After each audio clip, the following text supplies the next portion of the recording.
ఈ బొమ్మ చూడగానే ఎవ్వరికైనా విజయవాడ కనకదుర్గమ్మ గుర్తొస్తుంది. 1955 ప్రాంతంలో రోజులు మారేయే అని ఒక సినిమా విజయవాడలో మారుతి సినిమా హాల్లో ప్రదర్శింపబడింది. ఢిల్లీ వెంకన్న అని ఒక రిక్షా కార్మికుడు ఆ హాల్ దగ్గర నుంచి వస్తూ ఉంటే రాత్రి సెకండ్ షో అయ్యాక ఒక పెద్ద ముత్తైదువ పెద్ద కుంకుమ బొట్టు పెట్టుకుని వచ్చి ఆయన ఇంద్రకీలాద్రి దగ్గరికి వెళ్ళాలి వస్తావా అని అడిగింది.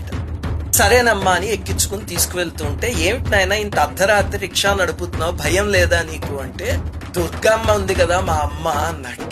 ఆ తర్వాత ఆ స్త్రీ ఇంద్రకీలాద్రి మెట్ల దగ్గర దిగిపోయి పైకి వెళ్ళిపోతూ ఉంటే, అమ్మా డబ్బులు అని అడిగాట.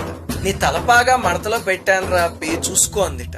వెంటనే అతను చూసేసరికి నిజంగానే అక్కడ డబ్బులో బంగారపు గాజు ఉంటే భయంతో వెర్రి కేకలు పెడితే బ్రాహ్మణ వీధిలో ఉన్న వాళ్ళందరూ పరిగెత్తుకుంటూ వచ్చి కథంతా విన్నారట. ఇది ఆ కాలంలో ఆంధ్రకేసరి అనే పత్రికలో పడింది.